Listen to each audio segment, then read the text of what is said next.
Ooh, today's a touchy subject. You ready for this? The second coming of Christ.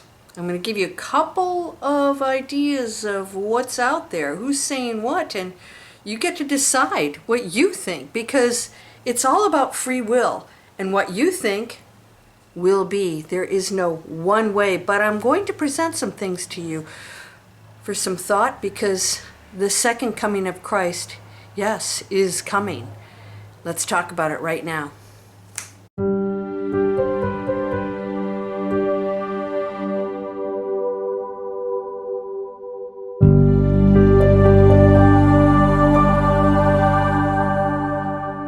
Welcome to Landria, Onkka on YouTube, here to help you break through fears and live an amazing life. You miss my hat? I love my hat. All right. Second coming of Christ. Let's get to it. What is it? Is it a person? Well, we're not using the name Jesus. We're using the name Christ. What does that mean? I'm going to tell you why I believe that this is not a person, but something even bigger and greater from the words of Christ. Ye are all gods. These things you shall do, and more. He, the person, Jesus, went into the Christ consciousness. What does that mean? Totally conscious and connected to the ultimate source of all things. You would call it the Father. I call it source. Source is all things. And you know what's funny? It's not even source, because source means something that came from something, and it's even bigger than that. It is all things. It is all people. It is all forms. It's the blade of grass. It's the cloud. It's you, all intelligent. And we separate ourselves and we place others and things in different categories. And that's just not how it works, because we are not that one thing. It's impossible to be a one thing, because one thing is always transitioning into something else. Everything transforms, everything, which means we're not the thing that transforms. We are the power behind it. We are the source, the energy, the intelligence, the consciousness.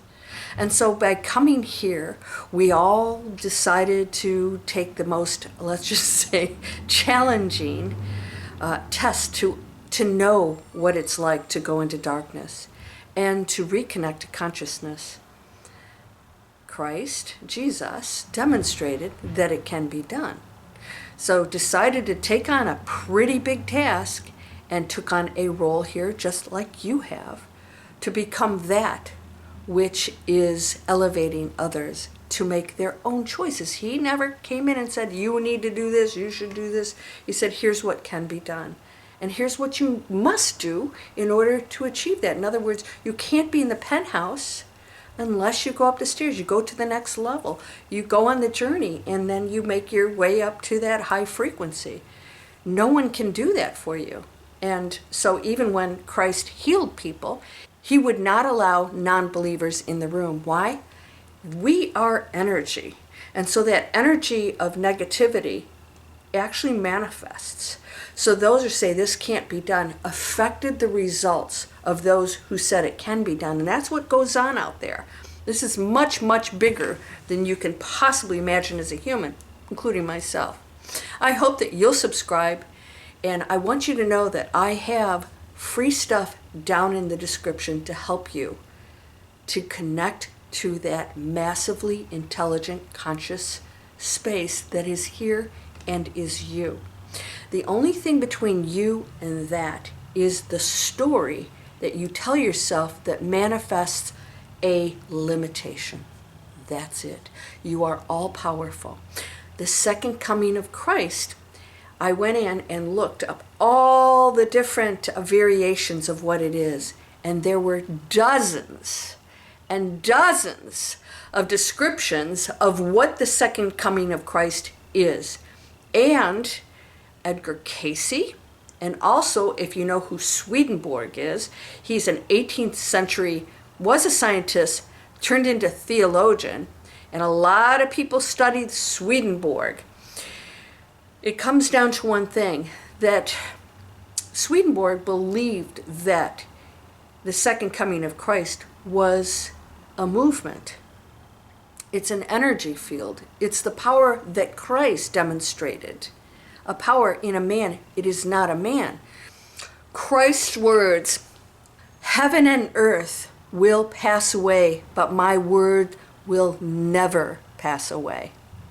Heaven and earth will pass away. Heaven? Are we paying attention to this stuff? What does that mean? Heaven is not a place, neither is earth. It is an illusion and an experience. It's an experience. And so we have this idea that is written by men, primarily men, to put fear in us that there's a person that's going to show up that will judge. And that those, even the dead, will come back. Well, I have a question. Who's the dead? Are you one person and that's it? You die? And then when Christ comes back, you, Bob or Jane, you come back? In like what? In the thousands and millions of years that existed, you're just that one person? Of course not. You're the energy field that is all things. So you're not going to be dead. The dead isn't there going, do, do, do, do, do, do. We're going to wait around, and whenever Christ comes back to Earth, we're going to come back. Earth? We got some galaxies out there. We've got unlimited universes, multiverses. There's no limits. So with you're one person, that sounds a little bit limiting, don't you think? I think so. I think humans can't comprehend it. So we've put things in baskets, and that there are those who want to control us with these ideas that we're supposed to be in fear, and that there's a person's going to come down here and say, now you're in trouble. You know all those things that you did? You're screwed. Of course not. How can the one who created you judge you? All is forgiven. There's unconditional love. Have you ever watched those videos on near-death experiences? They pretty much say the same thing. Different versions of it, according to what their own beliefs are, because they're still in the illusion of what they believe. So when they go over, there's an unconditional love that steps in and says, guess what? I'm still here. I'm still here, and this is what you are. And so that experience that you're having, it's just temporary. You're unconditionally loved. You can't make a mistake. Okay, did you learn? It's an experience, not a judgment. Now, you might be a religious person and you've been told this is how things are. Did you come up with that yourself? If you were the wolf child in the woods, would you say, oh, this is how it is, Landria? No, you wouldn't. You'd say, I don't know how it is. God? Christ? I don't know about this stuff. You would go by how you felt and what you're connecting to. And that's all there is, my friend. That's all there is. And so I want you to know that the second coming of Christ is a movement that we're creating. In other words, it's going to happen when we hit the tipping point. We're already in the tipping point. Those of you who've read my book, I talk about the tipping point. What is it? When the frequency goes into, by our choice. This is why no one knows. No one knows except for the Father. Why? Because the Father is the one source of all things, and through that energy field of the decisions that all of the collective makes, we determine when that happens. That's why there's no one time. We determine when that happens.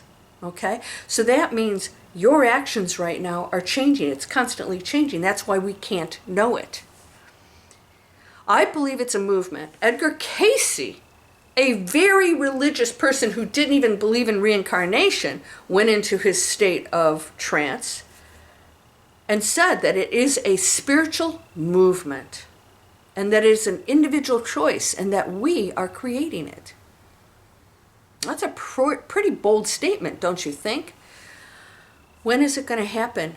When we stop arguing, judging, separating. How can you be separate from that which Source made? How can you judge that which Source created?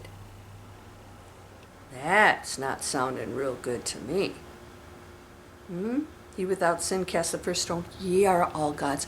Not, hey, some of you who believe in Christ, are all the other religions wrong? He didn't said you have to be this or that. He said, ye are all gods. These things you shall do and more. Are you ready to do them? The second coming of Christ is a spiritual frequency of unconditional love, which is what he demonstrated.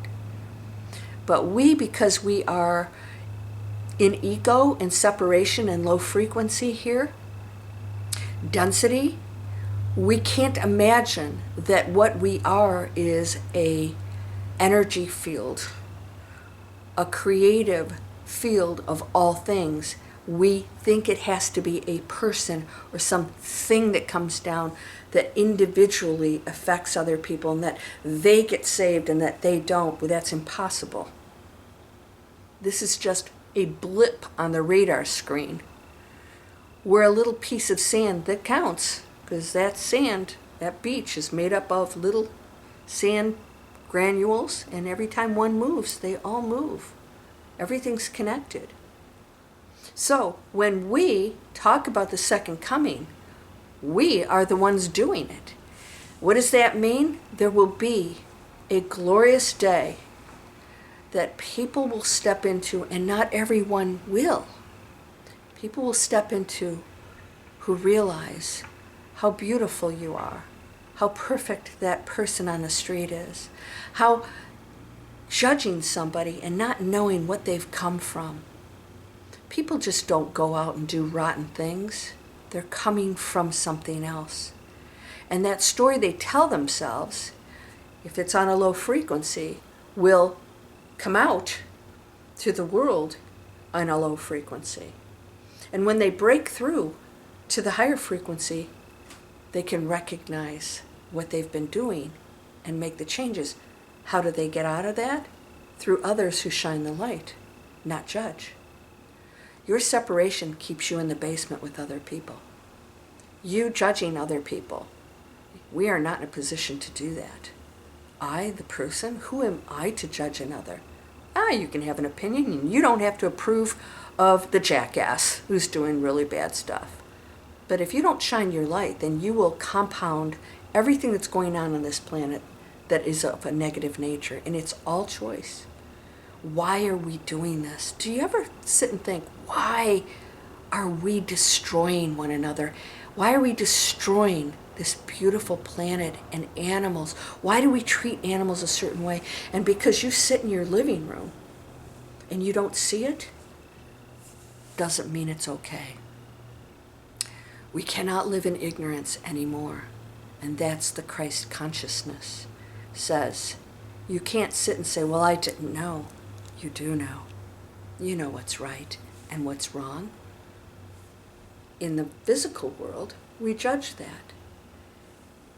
In the bigger picture, there's no judgment. There's just choices. So if you go into right or wrong, it's a frequency. What is right? What is wrong?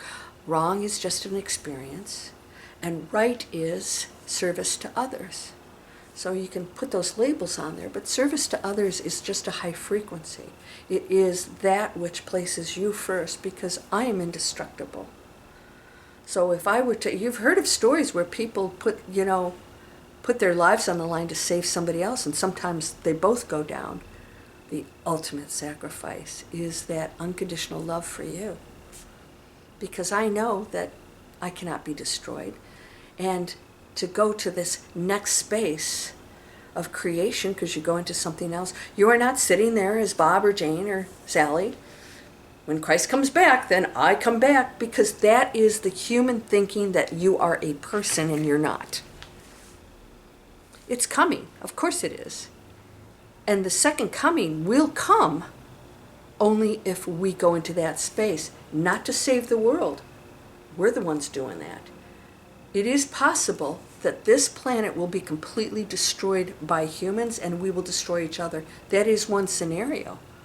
but it's not going to happen. We have too many people awakening. I know you're one of them. Are you judging others who you feel are not awakened? That's separation, that's judgment. That's no different than anybody who judges another person on any level. But you don't see it that way, right? We're hypocrites. We're hypocrites. I just thought of this the other day. I was listening to some friends and I heard them talking and I thought, you're doing the very thing that you are criticizing somebody else for doing. You're doing it right now. We all do it, don't we? We find ourselves saying things and going, wait a second, I'm still in judgment or disapproval. I'm not seeing the world as this incredible opportunity. I want you to know something right now. Celebrate today. Everything in your life is an opportunity. So, I think about my businesses. You guys, those of you who are in digital explorers or you want to go into digital explorers, come on over. I'm helping people to make planet conscious decisions about their businesses. We're going to create amazing things. And I'm always thinking about like, okay, what's the next level I can take it to? How many more people can I reach? You know, how can I improve everything? This is what business people do, right? And I realized that I am absolutely in a position of nothing but opportunities. So people, they worry about it, do you? You worry about your job or your relationship or your health or whatever. Like, wait a minute. I am here. I have an opportunity. Everything's an opportunity. These things you shall do and more. Look at the positions that Christ was in, and they were opportunities for him to demonstrate, to do things that were very difficult, to show people that we're indestructible, it doesn't matter, and that under the worst circumstances, if you stay in that high frequency, you're in the Christ consciousness. That's it. It's that simple. There's no, here's what the Bible said, and here's what this religion said, and here's what my minister said. It's about, what do you know? You're all God's. Go into Christ consciousness, no matter what your religion. Are you naming anything? I don't call myself anything. I always say, people say, I'm a Buddhist. I said, well, you're not, because Buddhists don't name anything. So if you call yourself a Buddhist, you're actually not a Buddhist. I'm not a Buddhist. I'm not anything. I'm not anything. I'm a creator. I'm part of what everything and everyone is, and that's the unconditional, powerful love that is exploring every possible facet of itself, every experience, every adventure. And we're in one of the most difficult ones, because if we get any more difficult, we are going to blow ourselves up. And it has happened. So I'm going to leave you with this. It's coming based on your decision. It's a consciousness that you can go into, and some people won't even know it's happened. You know, they say that one person in the field will, disappear, and what happened to Bob or Jane? It could be that. Or it could just be a frequency that you go into and you're living a different reality. And everybody else says, what are you talking about? We're going to hell in a handbasket. And you're going, what? I'm seeing amazing things. We will exist physically in this world together, and some will leave. Some will do their job and say, I'm out of here. Right? And the rest of you who want to leave, you have opportunities right now. Big ones. So I want you to think about that, because every time you have a challenge, think about, what do I have? So I look at everything and I go, oh my gosh, I'm the luckiest girl on the planet. We know there's no such thing as luck, but I'll say it. I am the luckiest girl on the planet. Look at what I have. Holy cow, this is amazing. Where am I going to take this? I have several successful businesses. What's the next step? And then I find somebody who teaches me, who shows me how to expand. What are your creative thoughts about this? What are you going to do? What is your purpose? This is what I teach my students. What's your purpose? What are you passionate about? Go into that space, my friend. Not what the media is telling you, or what some YouTube channel's telling you, or some channeler. Ooh, they will be challenged themselves. and the human part of them will come out. It has to. Even Jesus lost faith and got angry. There's still a human part of you. It's going to be a part of you until you leave here, because there's a density that keeps you in the body. If you weren't, you'd be totally awakened. You would be out of your body, which I have done before. I actually walked around that way, but I still had a body, and I was still walking around. I had to exist in this.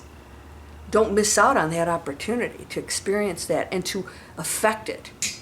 Because when you go into a higher state of being, you don't see the fault in other people anymore. You see the pain. You feel the sadness. But you experience the world differently. You don't label anything. You just say, I don't know. I don't know. 3 powerful words, not I am God, is I don't know.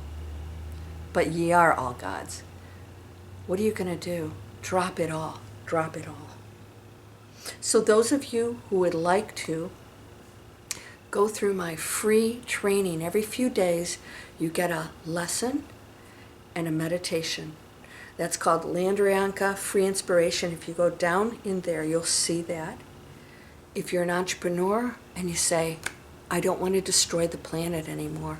I don't want to go into a job and facilitate the destruction of the planet. What's your business doing? I need to be the creator, and you won't regret this, my friend. If you're entrepreneurial, down in the description, Digital Explorers, there is a free webinar and a description of what it is and what we're doing. Internet businesses, you can do it from your living room, and it doesn't matter who you are. In fact, it's the real people, the ones that are really sharing what they're going through with the world, that's making the difference. There's no qualifications to that. You qualify, you are equal to everyone and below no one, above no one. What does that mean? The world is your oyster and beyond. Go into the consciousness. We're tapping into that power. Everything's intelligent. This is intelligent. This is intelligent. There's an intelligence behind everything that it was created. A dead leaf is intelligent. It's the creation that's transforming into everything. There's nothing that's dead or stagnant. It's impossible. It's impossible. It transforms, and so do you. This is not you. Go into the Christ consciousness, the second coming, just on this planet. Beyond here, there are other things going on, but the scenario here is that there's a consciousness that we're ready to go into, only if you choose. Are you ready? It's a peaceful, beautiful place, and also painful, because then you look at things differently and you realize how unnecessary it is, but we're not here to judge it. Again, I hope you'll subscribe. I hope you'll share my videos. You're welcome to. You're whole and perfect, strong and powerful, loving, harmonious, and happy.